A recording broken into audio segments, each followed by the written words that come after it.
Hello, everyone. This is Suzanne at the Gospel Truth. And yes, I am wearing my pretty dress again. I like wearing this dress, it's so comfortable, and I keep it clean for special occasions. And I can't think of a more special occasion than this, spending a portion of my day with you. Yesterday was June 17th, Monday, and we just started our study on Keep the Faith.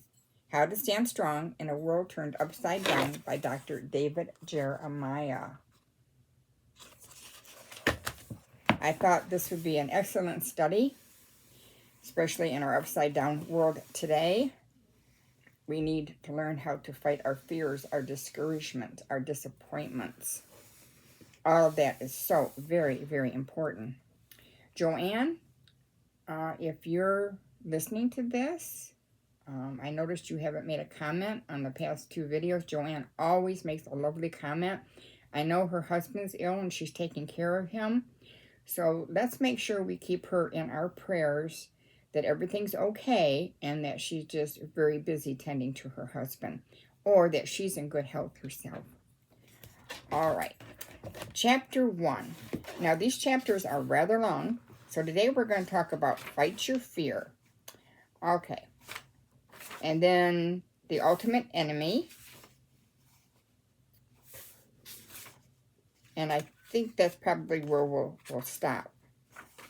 So let's not waste any time. Let's get started. Fight your fear. Ivory Wilderman knew the truth when she saw her doctor's eyes and heard his solemn greeting. Did you come alone? The message on his face meant a poor biopsy for Ivory. Minutes later, it was confirmed. The doctors had found breast cancer. Only moments ago, Ivory's life had never been more promise, never held more promise. At 46, she felt the best things in life lining up for her.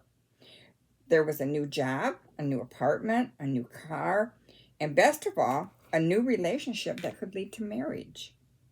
Life was good. God was blessing.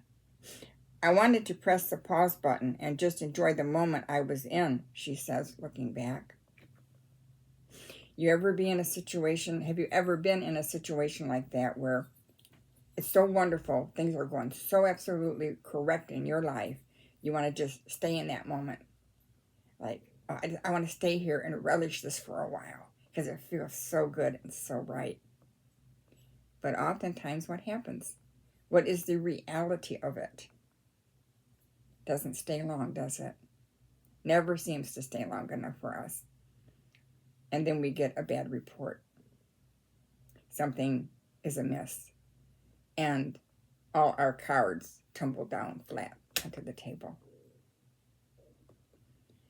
Life has no pause button. Suddenly, Ivory's world began to race out of control and fast forward. The specialist gave her no more than a 20% chance of survival. For the first time, she began to wonder what the experience of death might bring. As she lay awake at night, her fear felt like suffocation. It was as if a great plastic bag were being fastened around my head, she explains. There was nothing to do but to call out the name of Jesus. God bless her. God bless you, Ivory, for calling out the name of Jesus and knowing that if you left Jesus, where would you go? What would you turn to? Certainly not the world. The world has nothing to offer us. Always look up to the Father. Always. The ultimate enemy. There's no feeling quite like the icy grip of fear, and it comes in so many varieties. I think many of us know that is true. Excuse me. I seem to have the sniffles a little bit today. I think I have mild allergies, so I apologize for that. All right. There's no feeling quite like the icy grip of fear, and it comes in so many varieties. I've been there. So have you. You've just sampled a story from a friend of our ministry. She was good enough to write us and share her crisis point. And don't worry, if you'll be patient until the end of the chapter, I'll tell you how her story turned out. So at the end of chapter 1, in a few days, we'll find out how it turned out. Hundreds of letters came to our offices at Turning Point after I preached a series on a bend in the road, inspired by my own fight with cancer. We were showered with amazing accounts of turning points and defining moments. We expected to hear from perhaps 80 of our listeners. I think the final count was 800, and letter after letter spoke of that most deadly of all enemies, fear. That's the terrible thing about the road's bend, isn't it? It's the place where we cannot see what lurks around the corner. Wow. Would we want to peek around that bend? We might make it worse. Ann Landers, the syndicated advice columnist, was at one time receiving 10,000 letters a month from people with all kinds of problems. Someone asked her if there was one common denominator among all her correspondence. She said that the great overriding theme of all the letters she read was fear. Fear of nearly everything imaginable, until the problem became, for countless readers, a fear of life itself. Some people are so afraid they won't step outside the door. Yet fear is simply a part of the fabric of living. God equipped us with it so we would be wise enough to protect ourselves from the unexpected. Fear provides us with sudden bursts of strength and speed just when we need them. It's a basic survival instinct, a good thing, as long as it remains rational. But there's also that brand of fear known as phobia. A phobia is what results when fear and reason don't keep in touch. A woman named Marjorie Golf, for instance, shut her apartment door in 1949. Then, over the next 30 years, she emerged only 3 times. Once for an operation, once to visit her family, and once to buy ice cream for a dying friend. Marjorie suffered from agoraphobia, the fear of open spaces. And the most terrible thing she could imagine was something that might bring pleasure to you or me, an outdoor walk. I also read about a young truck driver whose route takes him across the Chesapeake Bay Bridge every day. The thought entered his mind that he just might feel compelled to stop the truck, climb out, and leap from the bridge to his death. There was no rational reason to hold such a belief, but that very fear took complete hold of him. He finally asked his wife to handcuff him to the steering wheel so he could be fully assured that his deepest fear wouldn't come true. What a sad, sad way to live. That's exactly what fear does when it builds its power over us. It shackles our hands and keeps us from doing the routine things in life, working, playing, living, and serving God. We give in to the slavery of terror. Now, I know when I had my shoulder surgery on April 30th, the next day at my daughter's, as I've relayed to you, I got really dizzy. I passed out. My heart, they couldn't get a pulse. I was in arrhythmia, heart arrhythmia, and I was taken to the cardiac hospital. I stayed in there 4 days. When I got back to my daughter's, I was afraid to move. I was afraid if I got up, I would pass out again. Would I do something to make my heart race, or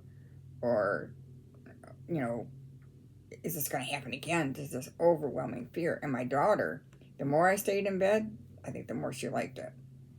And, of course, you can't give in to those fears.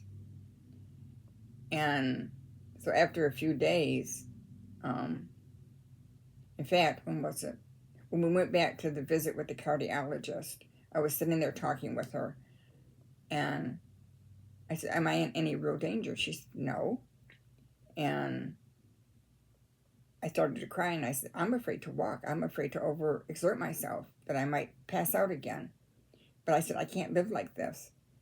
And, she assured me that we were going to take tests. I was in no immediate danger, and this was a normal reaction. But I didn't let my fear overtake me. I had to step out of my fear, step toward Jesus, and say, if I die, I'm going to be with you. that's a win-win situation.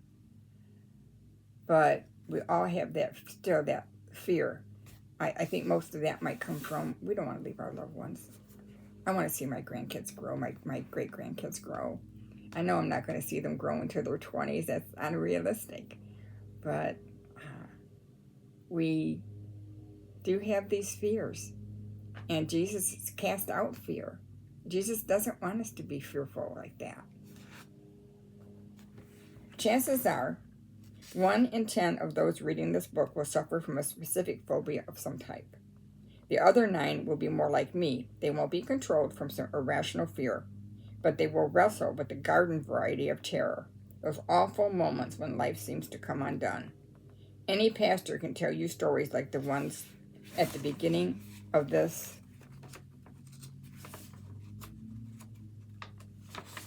chapter. We sit in hospitals with terrified family members. We hold the trembling hands of those who faced uncertain futures. We're often present in the waiting room when the doctor brings the message that dashes hopes, or when the police lieutenant tells us there's no trace of a runaway child. And what about life after the unexpected divorce, the death of a spouse, the loss of a livelihood? I've had my own moments of overpowering fear. I've stood before huge crowds afraid to speak. I've sat in football stadiums and watched both of my sons take vicious blows near the neck, then lie motionless on the turf for minutes that seemed like hours. I've sat in the hospital with my daughter Jennifer after she suffered a severe concussion in a soccer game. I doubt any fears are more terrible than those with our children at the center. I've also known the fear of my own impending death when the doctor brought news of serious disease. Fear has been described as a small trickle of doubt that flows through the mind until it wears such a great channel that all your thoughts drain into it. Tiny fears, almost unperceived, can build up day by day until we find ourselves paralyzed and unable to function. And there are so many varieties. Craig Massey details 6 general categories that most of us face: poverty, criticism, loss of love, illness, old age, and death. I think we would all definitely agree with that. I know Sam, our dog, still has diarrhea. He was a little bit lethargic this morning. He's now got a little bit of goop coming out of his eye. His stool is very, very loose. We got an appointment today at 5:30 at the vet to take him to see what's going on with him. We scooped up a sample of his stool. I've written down all my questions and what we've been doing at home. Now, I could sit here in fear all day, biting my nails, thinking, oh, what if he's got some terrible disease? What if he's going to die? What if he's got cancer?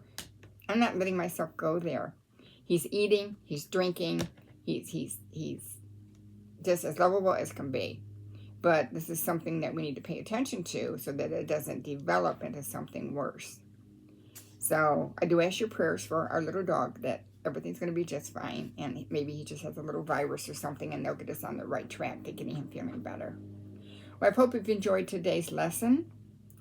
I'm really enjoying this book. And tomorrow we're going to do Where Faith and Fear Meet. And fear disregards God's plan. So we're still going to be in chapter 1. We're taking little bits and pieces and discussing them. I think we're going to learn a lot about this and learn how to better control our fears, our phobias, and how to put God out in the forefront and know God is out in the forefront fighting for us, and that we can't let ourselves become paralyzed and unable to move and function, because that will only make things worse. So go about your day. Have a blessed day in the Lord. I love each and every one of you. If you could please press that like button and leave a small comment for me, I'd appreciate that. You all take care, and Lord willing, I'll be back on tomorrow. Take care for now. Bye-bye.